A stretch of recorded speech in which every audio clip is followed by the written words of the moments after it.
Okay, hey everybody and welcome back. I'm back on my backup character, that's a lot of backs. But I just wanted to show you guys some things, because yet again, I forgot to hit the record button, or the record button didn't work, or whatever. I don't honestly know at this point. But I didn't lose anything major, it's just... Honestly, it was probably for the better because I just caught up my backup character now. I might just want to do that regardless in case, you know, anything bad happens. But I just wanted to go on down and show off this area first. And so that's what we're going to do now. So this murky, kind of desolate place is called New Londo. It's a forsaken city, and well, you could probably imagine why once you get a closer look. But you can see we've got these hollows, these undead just kind of sitting in the corners. They've given up or gone insane. This one in particular is very upset. Oh, he's just not having it today. And then we've got this guy who, if we get the camera angle right, he's kind of fun to look at. Hey guys. He's kind of looking and he's pressing against the screen. He's like, what are you watching? What the hell is this bullshit? You think this is a game? And this guy right here, this is my favorite. I'm sure there are plenty of people who share my sentiment. He's just beautiful. He's just like, I got my place. I went crazy. I don't even care. Look at this view. You can tell he's crazy because it's not a very good view. I mean, I guess it's kind of pretty, but you can see here there's these structures that are obviously not supposed to be beneath the water, unless they really like these arches, just these archways, build them over the water. But yeah, the idea is that this place is flooded. We are not seeing the full picture here. We're kind of seeing the higher up houses that haven't quite been submerged or are partially submerged.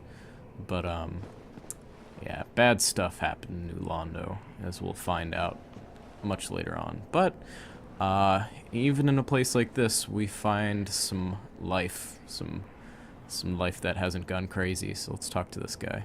Well, this is unusual. You haven't lost your head. And more importantly, you're free. How on earth? Well, I shouldn't pry. I'm Rickert of Vinheim. I was once an established smith, though. Look at me now. Can you believe it? So Rickert of Vinheim. Vinheim is a land of sorcery and the study of magic. So this guy is very much into that stuff. But surprisingly, he is actually a blacksmith, as he'll reveal in a sec here. You can also tell because he's wearing the formal black mage attire of students, I guess, of the Vinheim School of Sorcery or whatever. I don't know the specific names, but... What is it? Have you... Oh no. Don't worry. I've no intention of escape. It's safe here. I can't bear the thought of going hollow out there. Although, I must admit, I've not much to occupy myself. How about this? I could forge your weapons, albeit with rather minimal tools. I'll show you what made me the best in Vinheim. So he's the self-proclaimed best blacksmith in Vinheim. He,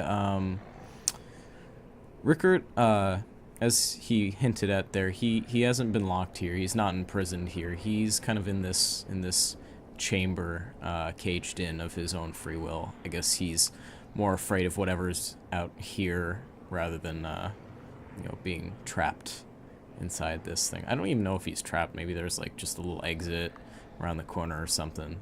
Regardless, he's stuck here, and this is where he stays the entire game.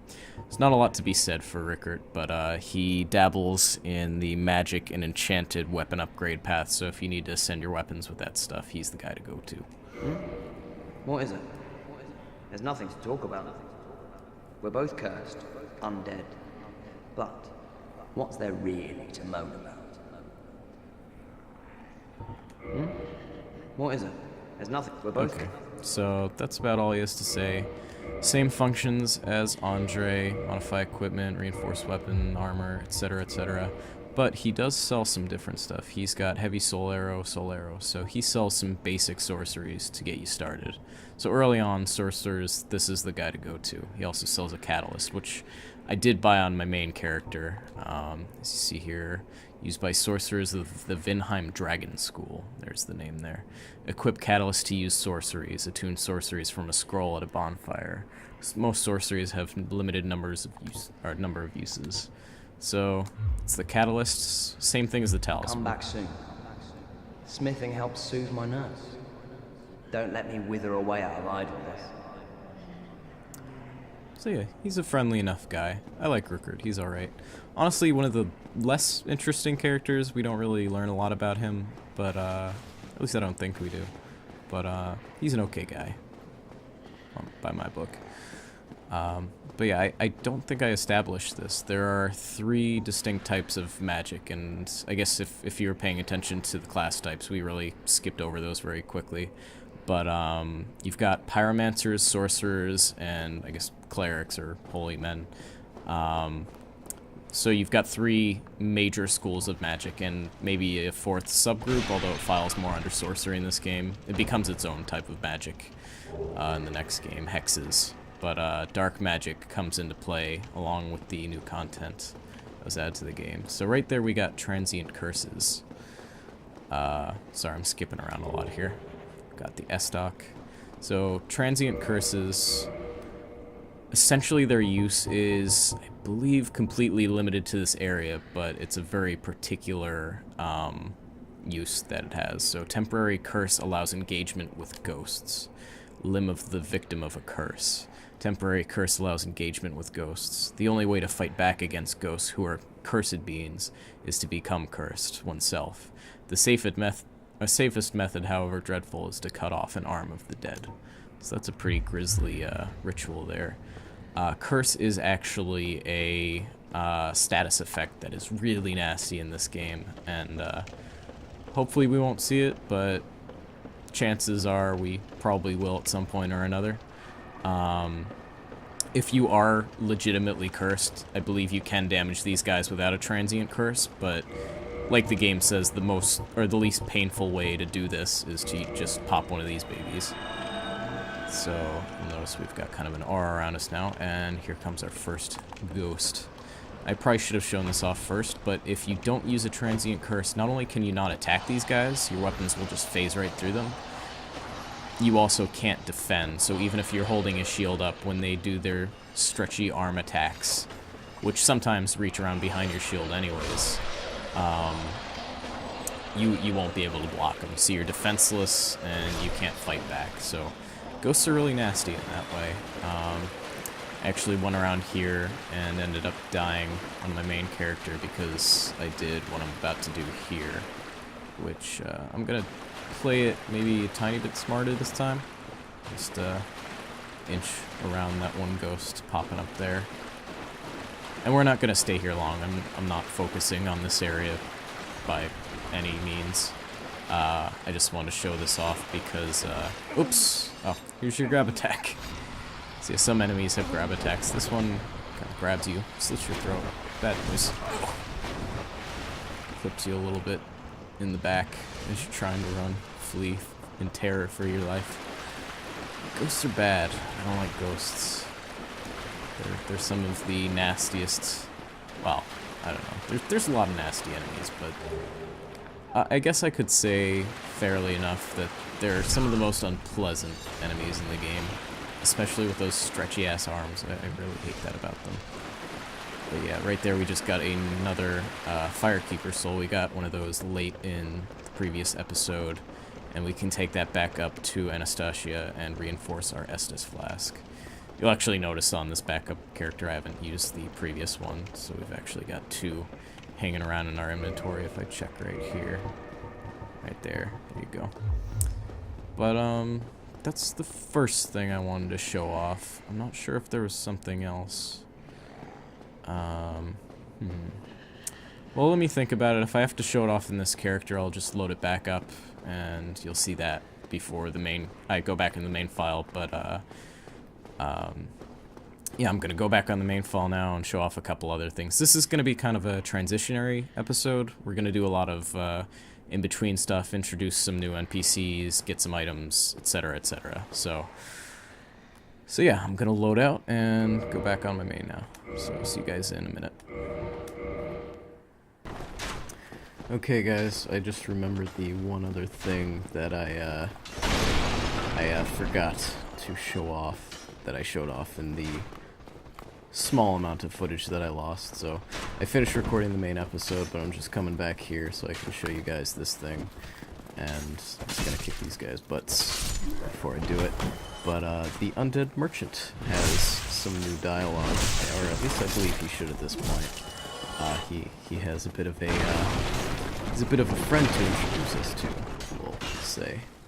But it's just a funny little thing. It's not necessary at all, but I think it's worth showing off because I get a kick out of it. So let's go talk to him. Oh, there you are. Still keeping your marbles all together? More or less. Then go ahead, don't be a nitwit. Never hurts to splurge when your days are numbered. Never hurts to splurge. I love the way he says that. When your days are numbered, never hurts to splurge. Oh, this one. Ain't she lovely? Her name is Yulia. She's plumb in love with me. You'd never leave my side now, would you, Yulia? Now, Yulia, I originally thought because he's patting this wash bin constantly, I thought Yulia was the wash bin, so I would always be a jerk and I would just roll through it and break it. But Yulia, you can't actually see Yulia, I don't believe. Yulia, I think, is a weapon. Yulia is an Uchigatana, which you obtain by killing this guy. And from the way he describes it, she's plumb in love with him. So he's got a bit of a thing going on with this katana here. He loves himself that forged Japanese steel, you know. So forged 1,000 times, you know it. So Yulia is his katana, and he loves it. It loves him, and nothing will separate them. Oh, you can forget it. I'm all that she needs. Careful! She'll bite your little fingers off. Be kind, Yulia, be kind! See, he's insane, but I love this guy. He's fantastic. Just for that dialogue, I think that's my favorite thing about the Undead Merchant. I don't know, unless he's talking about, like, she'll bite your little fingers off, she will. He's talking about, like, this wash bin, very splintery. Could get in trouble with all those splinters, but no, I think he's talking about a katana, as in he'll cut your fingers off, and yeah, so. Now, don't squander your time chatting. You need to look over my wares. Alright, buddy, I'll take a look at your wares. But honestly, there's not that much to see at this point. We did buy, I think at some point, a reinforced club from him. At some point. I don't remember. But anyways. Throw me a bone, will you? You haven't got much time anyway. Right, Yulia? Yeah, right, Yulia. So that's I think all I missed. So let's go back to my main file and we'll keep going from there.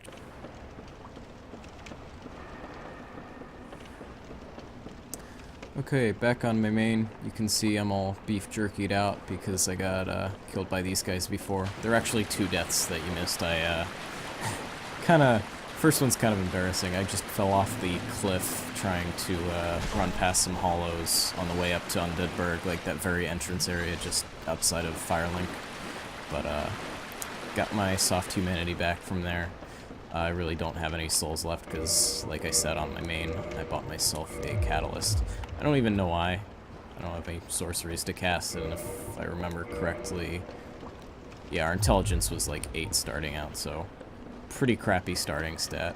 But the nice thing about the Soul series is you can change your mind. You can be whatever you want to be, essentially. Just because you chose a cleric starting out doesn't mean you have to be a cleric. Because by the time you get later into the game, you kind of re-identify yourself however you feel best fits your preferred playstyle. So, And right here, you just saw we used the master key. We're gonna do this one more time in this episode, back in the Undead Burg, because I forgot to show something off there as well. There's a few things I forgot to show off, honestly, so I'm gonna run through, and that's why this is a transitionary episode, is because there's stuff that we missed. There's an item, actually an armor set, I believe, that appears there later, but we haven't fulfilled the requirements there yet, so we'll check that another time. This cavern right here leads to a very murky, swampy, poisony, blighty, terrible place, and goes by the name of Blight Town. We'll be heading there later, but first we're gonna explore the Valley of the Drakes very, very, very briefly. I kind of just want to go check out this thing. So you see here, very imposing thing kind of hanging off the edge of this ditch here, and rather this canyon chasm. Oh god, and he woke up. Oh!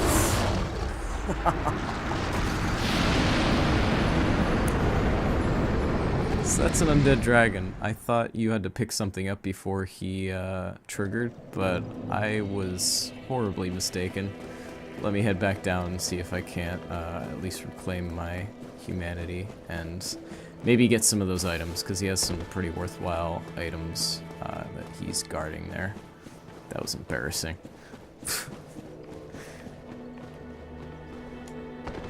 Oh my god, no! I can safely say that was a lot more embarrassing.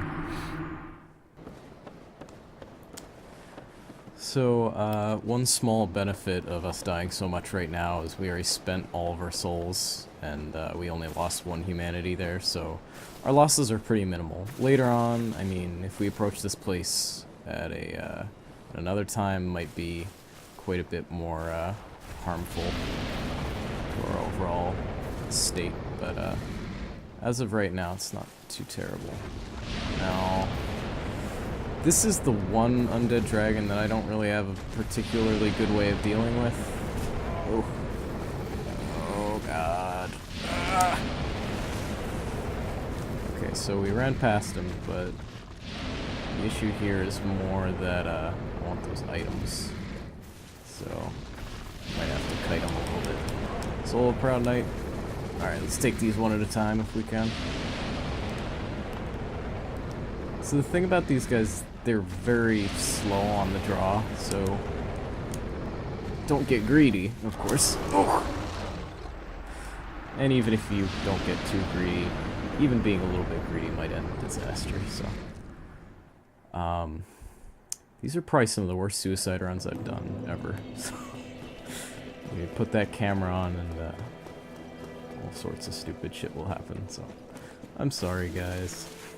Okay, I'm gonna pull the really cheap card of do as I say, not as I do, and tell you the way I'm approaching this is not the way you should approach this. It's not normally the way I approach this. I don't know why I'm approaching it this way, so it's a mystery to me, honestly. Oh, all right, fuck it. I cannot dodge that attack. But what I was going to say, and we could just continue from here now. I'm not even gonna cut from here, because what's done is done. Oh, hello? Alright, I apologize for that, guys. It's just the screen froze for a good few seconds. The program wasn't responding for a little bit, but it started back up. I didn't want to risk any desync though, so I just want to do a fresh restart on the recording from where we were. So, where were we heading? Let's head back into the Undead Burg. I might skip some of this, but what was I saying about the Undead Dragon? I'll just finish up that. Take him on from a range. Don't do what I was doing. Get yourself a bow and an arrow. I hadn't bought one at this point, and honestly, I was doing that way out of order. I should have waited on it, but we did get some spoils out of it. We got a nice shield. I am about to die again. Oh my god. Okay.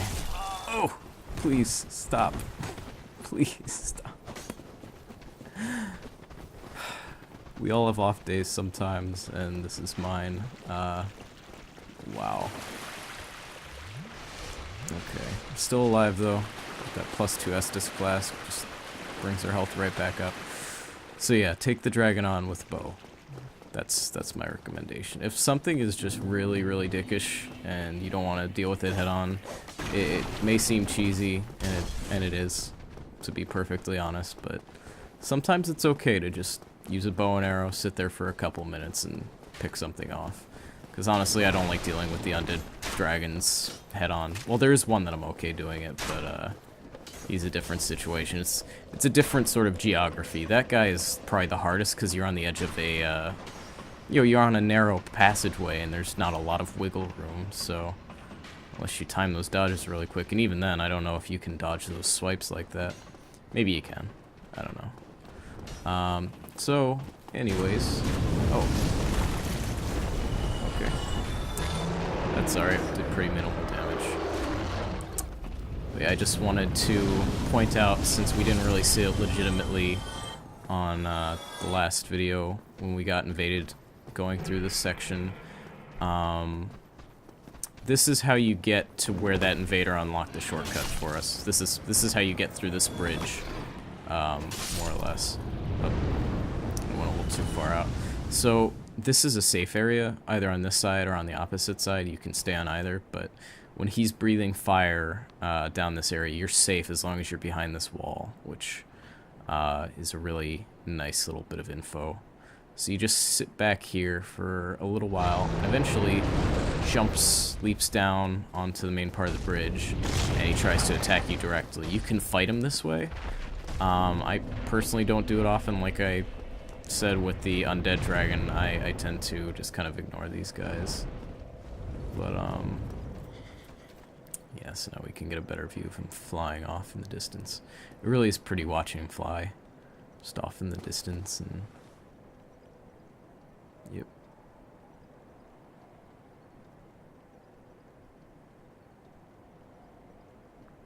Back behind this structure here.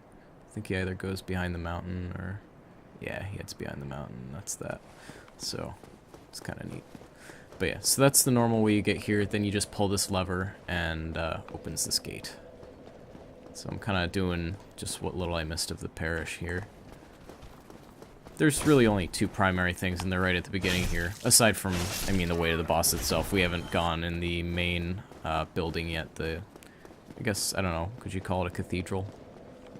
Perhaps, but yeah, so went a little too far there. So we never went up this stairway, and what lies up this stairway may be yet another thing to kill me. So yeah, here he is. This is yet another Black Knight in an early area, and this one's particularly dangerous because have you seen the honking huge sword that he's wielding? The thing hurts. It's a really big ass sword, and he's got some crazy moves with it. It's very slow though, and pretty much a very similar approach to the last guy. If I'm feeling cocky, I might try and do something real fun here and parry it and riposte him. Save us a little time, do a little chunky damage, and follow a backstab. Just, you know, beat him around, and that gets us the Black Knight Greatsword. Those are random drops, by the way. You won't always get the Black Knight weapons on these guys, and in this case, they're one-time spawns. Later on, they become repeated spawns in a very, very late game area. In fact, pretty much end game. But yeah, so let's just show that off, just to just have that feel good. I'm wielding a big ass sword in my hands. It's a little scaled down for the sake of the fact that, I mean, you know, his was pretty goddamn huge, but nonetheless, we picked up the S-Stock. Can't use that either. I think that's more of a, what are the requirements for it? Yeah, it's more of a dex weapon. Honestly, it has pretty relaxed requirements, so that's a good all-rounder weapon. S-Stock has good range, kind of a heavier sword, but does a lot of good thrust attacks, so that's good. Let's take a look at some of the things we've gotten, because I kind of glossed over some of it. I mentioned the wooden shield had a emblem on it that kind of looked like Seath, and that's actually pretty much confirmed here, talking about the white dragon that it's decorated with, so that's kind of neat. Then we actually have the knight shield, medium metal shield, elegantly carved and painted. This is a nice one because it actually has 100 defense, as does the dragon crest shield, which we got on one of our suicide runs through that undead dragon. And this one's a shield of a nameless knight, likely a high-ranked knight of Astora. So Astoran knights wield these crest shields in particular. It's one of the enchanted blue shields. The dragon crest shield greatly reduces fire damage. So I think there's 2 or 3 shields of this sort. I can't remember the name of the other one off the top of my head, but I believe we get another one later on. And I'm dual-wielding shields for some reason. That's fun. It's actually kind of beautiful, is that you can wield shields in your weapon hand. Always thought that was very funny.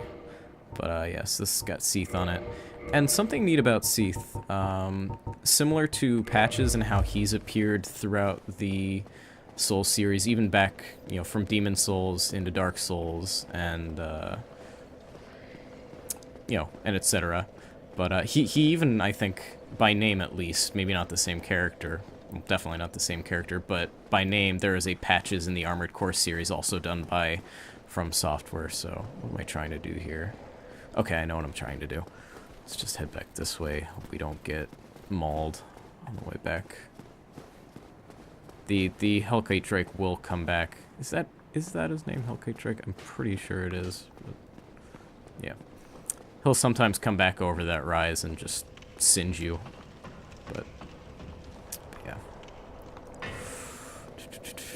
So Seath, I was talking about Seath, I was talking about Patches. Seath is another character, actually even older than Patches, back to the very first Kingsfield game in like the early 90s. It was one of From Software's first games, if not like their first released game. But it's just a neat little bit of history, because in this game, plot-wise, just keeping it general, not getting too specific, but Seath is credited as the grandfather of sorcery, so he kind of invented magic, which is really, really cool, I think, from a lore perspective. You know, this great creature who you actually encounter at some point in the game invented one of the major facets of magic in the world. And yeah, he's in Kingsfield. He appears as kind of this holy being. There's a white dragon, Seath, and then there's a black dragon named Gyra, and they kind of have this conflict going on, I guess, throughout the Kingsfield series. I'm honestly not a lore person on the Kingsfield series, so if you know more than I do, please feel free to correct me. But yeah, essentially Seath is older than the Dark Souls series. He comes in most prominently, I think, in this game, but nonetheless, he's a neat character. There are kind of statues to him, I think even a shrine or a fountain to him in one of the Kingsfield games, so he makes appearances for sure. And he's all the cooler for it. So the reason I came down here, you saw it in the background of the Black Knight, the first Black Knight we saw last episode? No, 2 episodes ago. There was kind of the shiny here, and this little guy kind of crouched, or, you know, in the fetal position at the edge of this balcony here. We get the blue tearstone ring from him, which boosts defense while HP is low. This rare gem called Tearstone has the uncanny ability to sense imminent death. This blue Tearstone from Katarina boosts the defense of its wearer when in danger. So essentially when you have, I think, 30% health and under, you get increased defense. I don't know how useful that is, because with how much damage a lot of enemies do, you're more or less dead at that point anyways if you take too many hits, but you know, it can occasionally, if you're taking small amounts of damage or you take fall damage and it just barely saves you, there are definitely situations, I'm sure, that have happened to people, and I think have even happened to me, where I've survived wearing this thing. But and then Ring of Sacrifice. This mystical ring was created in a sacrificial rite of Velka, the goddess of sin. It's an interesting character, very mysterious, never really directly encountered, or at least we don't think so, but its wearer will lose nothing upon death, but the ring itself breaks. So those are the 2 rings we have right now, and we haven't really equipped any rings, so may as well equip the blue Tearstone ring just for the just for the heck of it. What else? I'm sure there was stuff I wanted to do, primarily in this area, so let's go check. Yep, we're good here.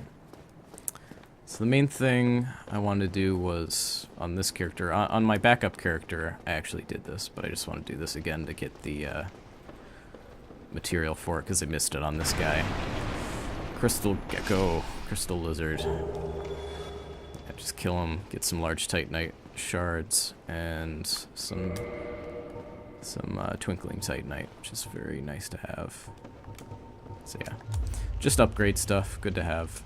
And here is the other door, which opens with the master key. So, let's see here. We normally enter back from that door. We open it from the other side later on in the game if we don't have the master key. And we come in from the area that we'll be finding down here. But since we have the master key, we can just bypass all that and go straight down. But the other side to that is we don't know if we necessarily want to be going down here, because hey, Havel the Rock. This guy is a bit of a boss, and we're liking that giant great club that he's hauling around there. That is called the Dragon's Tooth, and I mean, it kind of fits the description of the name. Yeah, Havel the Rock is one mean mofo. I mean, look at his armor. He's got some of the heaviest shit in the game, just in general. Ooh.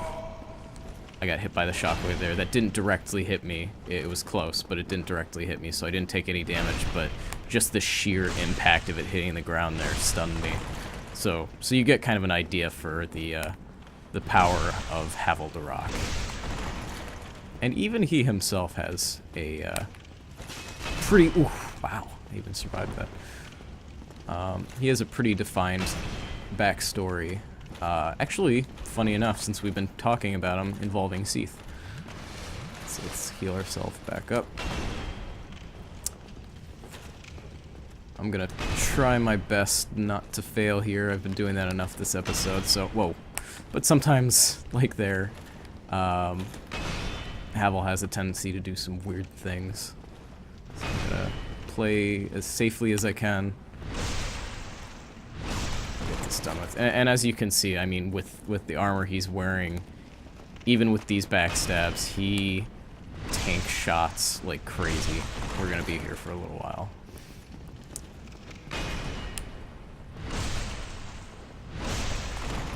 It is worthwhile to do this, honestly.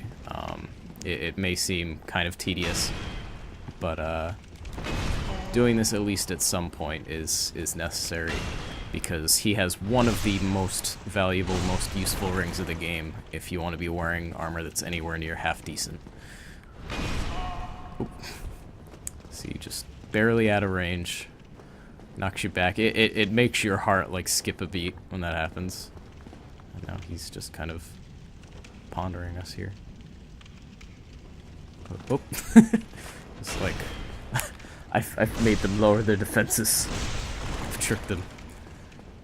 But he's a little too slow on the trigger there. That's Havel's biggest downfall, is for all of the protection and all of the strength. He's a little bit slow on the uptake of a circle strafing around him and backstabbing him tens of thousands of times. I don't know if you can actually parry him. I'm sure you can. I'm not even gonna bother risking it though, because I mean, that shit will kill us. So we're getting down there, whittling them down. Like I said, this is gonna be one of those episodes. Just gonna get a lot of the in-between stuff done, so we don't have to deal with it later. We can focus on other things. But I did just want to show off a few of these main sort of key locations and points, so you guys could see them. Alright, Havel. Give it up, man. You're beat. Very good. Thank you. We get Havel's ring, so let's take a look at this thing. What does it have to say? boosts maximum equipment load. That's why I love this thing. You can wear heavier armor and still kind of roll around a little more quickly. I think it's been nerfed significantly enough because it was so useful to the point where, in conjunction with other rings, you could actually get to the point where you're wearing excessively heavy armor but still fast rolling. There's another ring that even lets you ninja roll, and with this thing you could wear pretty decently heavy armor and still be ninja flipping everywhere. And it was a little insane, so that got patched at one point or another. So this ring was named after Havel the Rock, Lord Gwyn's old battlefield compatriot. Havel's men wore the ring to express faith in their leader and to carry a heavier load. So Havel is a significant guy. He was buds with Gwyn, who, as you saw in the intro sequence, was one of the four Lord Soul carriers, one of the guys who found the Lord Souls within the flames. So right here we come out to Darkroot Forest, actually the bottom section of it, and well, let's just, let's explore a little bit. Again, I'm not going to go too far into the area. We're just kind of introducing a myriad of locations, all these choices. I mean, what better way to show you guys the difficulty deciding where to go than to just go to each spot and take a look at them. So, oh, and for fun, let's head on down the lower path, because we have yet another mini-boss encounter lying in wait here. Hello there. This is the Black Knight Halberd wielder.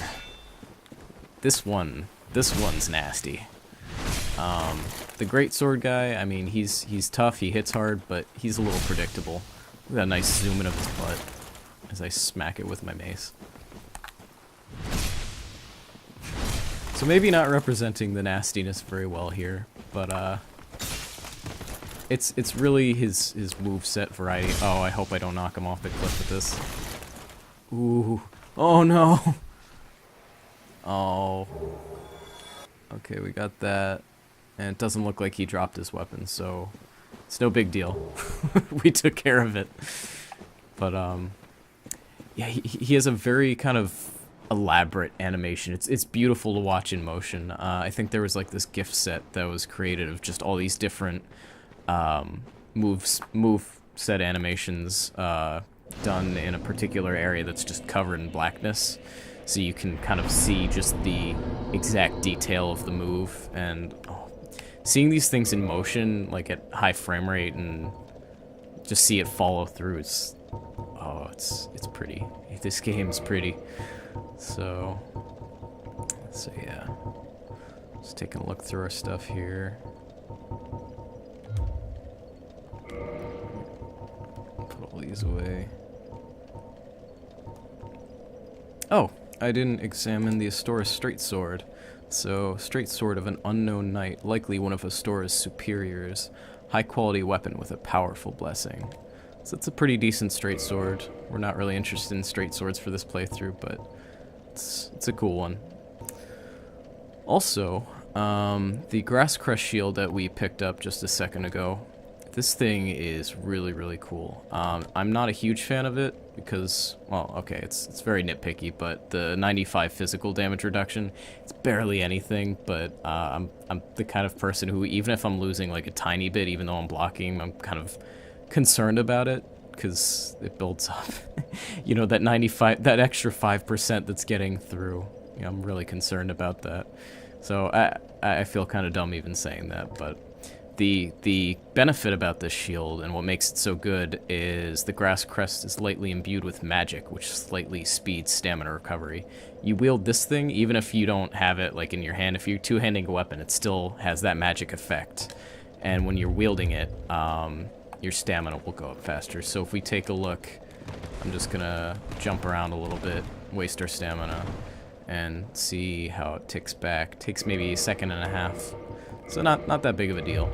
But we put this thing on, you can see that green aura around us. And now if we're rolling around, doing attacks, take a look at this. It kind of speeds back up a little bit. And if you compound that with oh god, what's it called? It starts with a C. It's a funny word. I don't know. Somebody's gonna point it out to me in the comments, I'm sure. But there's a ring that you get later that has the same effect, and they stack on top of each other. There's even a mask, a piece of headwear that you get, does the same exact thing. So you can compound all these things together and just get insane stamina recovery. Or at least I think up to a point. I don't know if it hits like a bar at some point. But the other thing is there's also I think an herb, like a green herb that you can use that also increases. There's an item you can use, like a consumable, that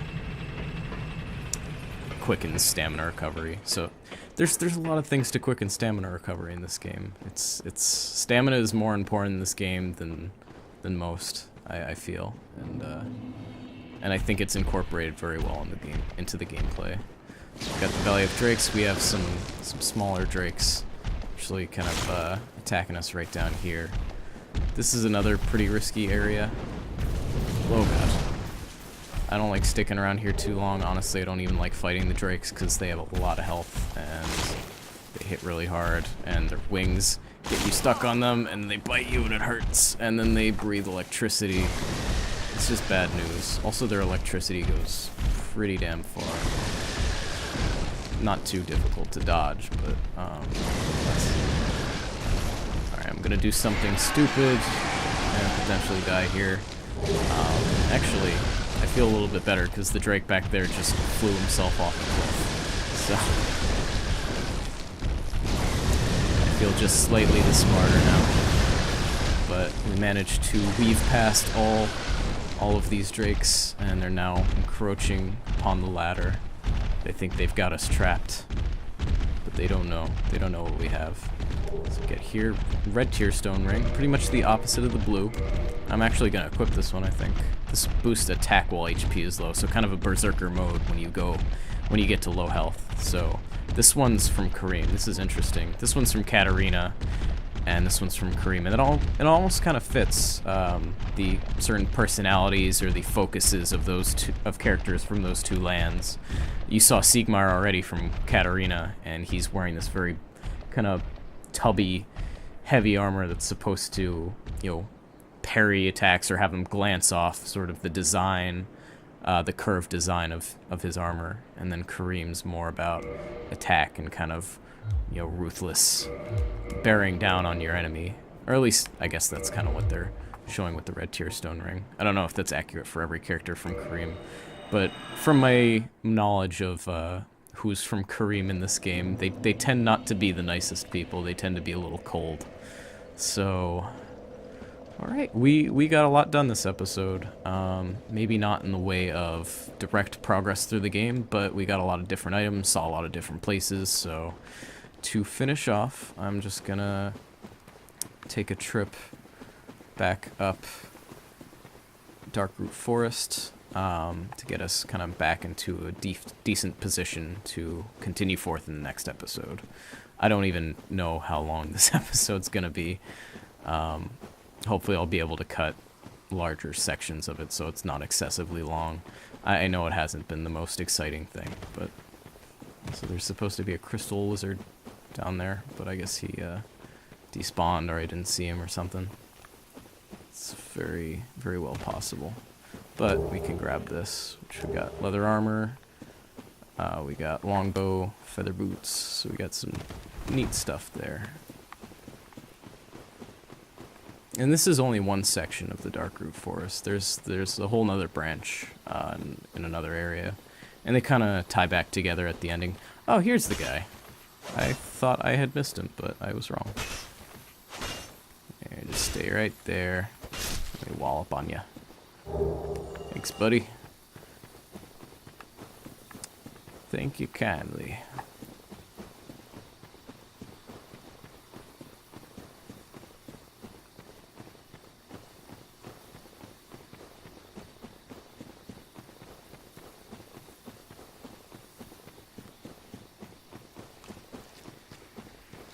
Okay, so we're gonna see right here, Darkroot Garden.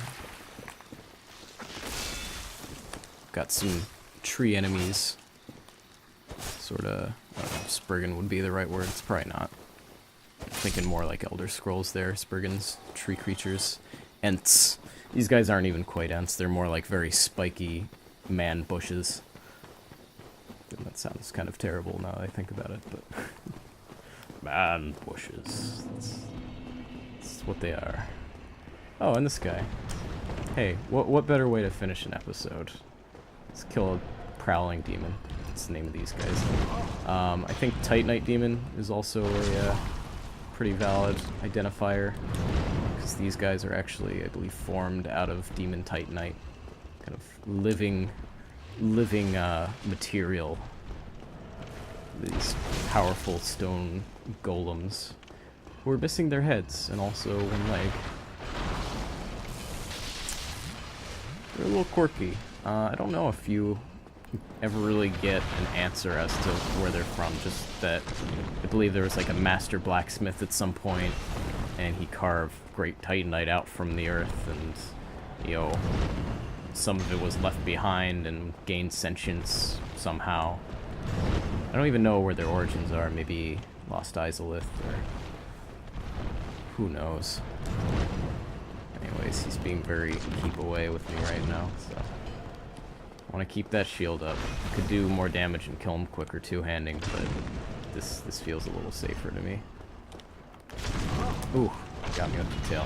That's the biggest thing, is that his tail also has a hitbox for a lot of his attacks, so even though he's attacking forward, his tail might swing and get you if you're not being careful. Like right there, I don't think it was his weapon that hit me. There it was, but before I think it was the tail.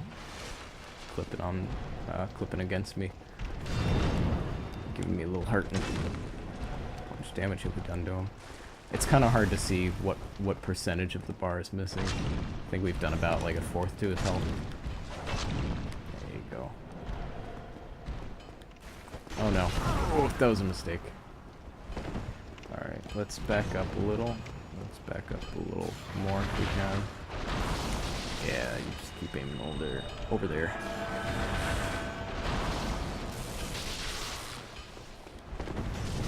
Oh, damn. Oh, you son of a bitch.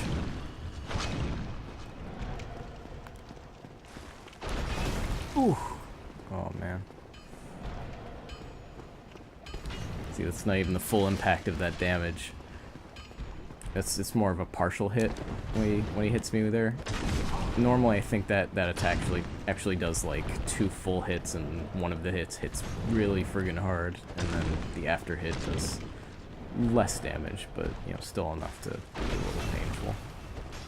You can actually hear when it hits the ground. It kind of has like 2 or 3 distinct ting noises as it bounces off the stone.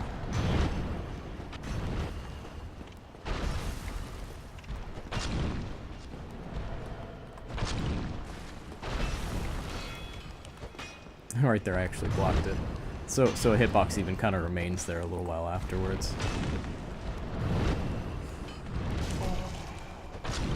Andre actually does have a move that just straight up is like, oh jeez, that was close. Oh shit. No. Ooh, that was risky. But I believe Andre has a move that is literally just like a drop kick. Alright.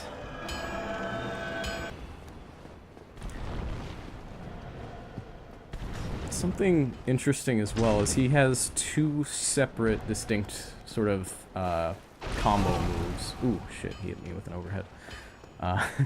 Talking fighting game terms now. But he has one where he actually grips the catch pole, the Titanite catch pole, I believe it's called. He wields it from the front, kind of how he does normally here, where he grips it towards the front end of the weapon, and that's a more short range one. The back of the pole I think still can hit you, but it's certainly a shorter range. But then he has another way of holding it where he actually holds it by the very end and swings the length of the pole at you. And that one I believe is more damaging and just more dangerous in general, so I'll be careful of that. So at long last we've killed the prowling demon, got some demon Titanite, which looks essentially like its head, so we kind of just pulled off like its neck stump. And we can see here special Titanite stolen from a faceless stone beast known as a Titanite demon. Okay, they say Titanite demon there, so I guess that's the official name. It's also called a prowling demon. When the nameless blacksmith deity passed, from several slabs great beasts arose. The power of Titanite remains within them, and they still roam Lordaeron today. So they're born of these great slabs of Titanite from the blacksmith deity, the nameless blacksmith deity. So that's kind of interesting. Anyways, I think that's about all I want to do for now. I think we've recorded more than enough for a while. I might even get 2 episodes out of this, but still considering where to go. Might go to downwards towards Blighttown, although I might be a little too early to be heading down there. I want to get my weapon a little more upgraded before that point. Or we can head straight up to the normal path to the Bell Gargoyles. Either way, we'll have a good time. So I'll see you all next time. Thanks for watching. Take care. Goodbye.